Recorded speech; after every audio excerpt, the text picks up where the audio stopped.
Final update. My father secretly changed his will to leave everything to my stepmother. "You're young, you'll figure it out," it said. I walked away without a fight and let her enjoy her victory. A year later, she called me frantically. "Why is the bank freezing my accounts?" I smiled and said, "Check the fine print." Part 2. Something, and I had a very good idea who was behind it. CLA wasn't done, and neither was I. I stood in the wreckage of my father's old desk, my heart pounding. It wasn't a random break-in. Someone had been looking for something they thought would change everything. I called the police, but they barely looked around before shrugging. "Nothing's missing," one of them said. "Probably just kids messing around." Kids in a gated community with security cameras? Not a chance. I knew exactly who was behind it. Claire. She had been desperate before, but now she was reckless. She still thought she had an ace up her sleeve, and I needed to figure out what it was before she made her next move. The fake document? Or was it? I spent the next week going through every paper in that desk, searching for whatever she had been after. At first, I found nothing, just old bills, insurance policies, and letters my dad had never bothered to throw away. Then, I found it, a single yellowed envelope wedged behind a drawer. Inside was a document that made my stomach drop. It was another version of my father's will, only this one was different. It was dated months before the one the lawyer had read, and in this version, everything was left to Claire. No trust, no joint accounts, no loopholes. This will would have given her exactly what she had been fighting for. But here's the thing, this will was never filed. It wasn't notarized, there were no witness signatures. It was just a rough draft, likely forgotten in the chaos of my father's last months. But if CLA had found it before I did, she could have forged the missing signatures. She could have claimed my father intended for her to have everything, and she might have actually won. I felt sick. Had my father really meant to leave it all to her? Had I been fighting a battle that was never supposed to be mine? I didn't know. And now I had a choice. Do I burn it or do I use it? I could destroy it, no one would ever know. Or I could turn the tables. I could make sure Claire never got her hands on it but still use it to my advantage. I made my decision, and then, for the first time in months, I called CLA. She answered on the first ring. "What do you want?" She snapped, trying to sound angry, but I could hear the nervousness beneath it. I let the silence stretch before saying, "You've been busy." More silence. Then, carefully, "I don't know what you're talking about." I smiled. "I think you do." And then I dropped the bomb. I found the will. I could hear her breathing shift. She tried to cover it up with a laugh. "What will?" she asked, referring to the one where my father left everything to her. Silence. Then a shaky exhale. "You have no idea what you're talking about." "Don't I?" I pressed. "Because I'm holding it right now." I heard wrestling on her end, like she was pacing. "That's impossible," she said, but her voice wasn't as confident as before. She had been looking for it, and she had failed. "You know," I continued, "this document could really change things." "What do you want?" she asked, her voice tight. I pretended to think. "Well, I could take it to my lawyer, file it myself. But here's the thing, CLA, it's not legally valid. It was never signed, never notarized, just a draft. A draft she knew about.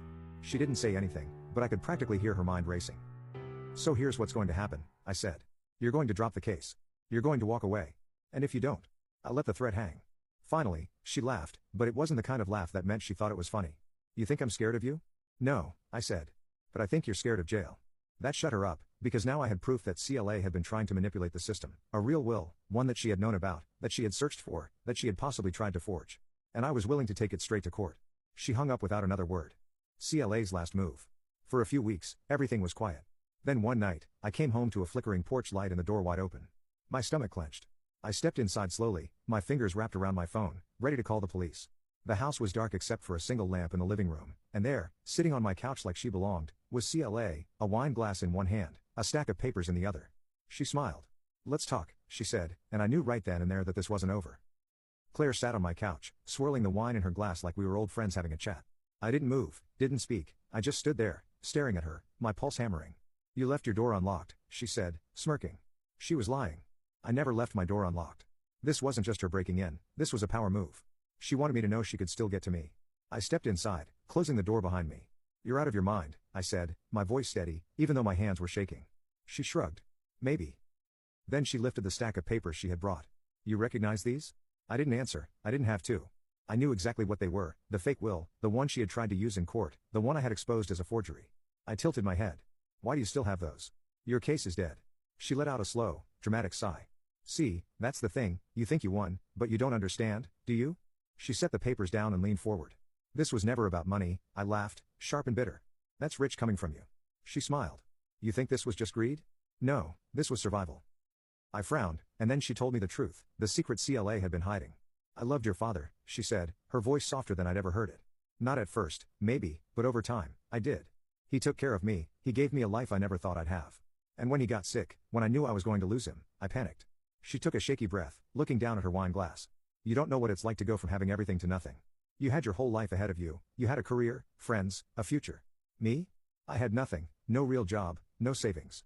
I gave up everything to be with your father, and when he died, I was supposed to just disappear. She looked up at me then, her eyes shining with something I couldn't quite place. Your father knew, she said. He knew I was scared. He promised me he'd take care of me, he wanted me to have everything. He just never got around to finalizing it. She let out a sharp, humorless laugh. And then you, she said, her expression hardening. You just walked away, let me think I had one, let me think I was safe. And then, just when I started to believe it, you ripped it all away. She stood up slowly, wine glass still in hand. You didn't do it because you wanted justice, you did it to punish me. I clenched my jaw. You manipulated a dying man. She tilted her head. Did I, or did I just ask him to do what he wanted to do? That stopped me, because for all the fights, all the lies, all the court battles, I would never know the truth. Had my father really meant to leave it all to her, or had she just been there at the right time, whispering in his ear when he was too weak to fight back? I'd never know, and maybe that was the worst part. The breaking point. CLA stepped closer, lowering her voice. You took everything from me, she said. And now I have nothing left to lose. I tensed. Are you threatening me? She smiled.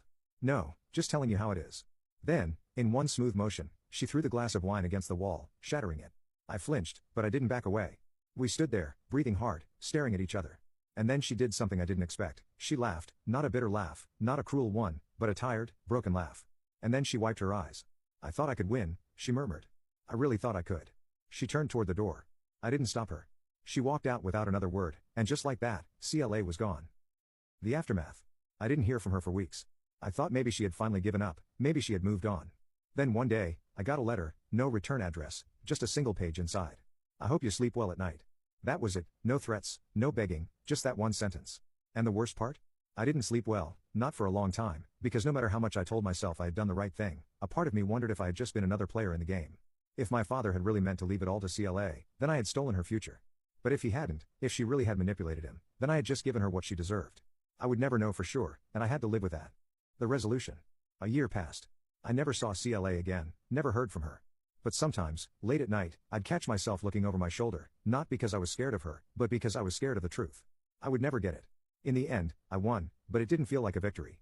And maybe that's the thing about revenge, you get what you wanted, but you don't always get what you needed.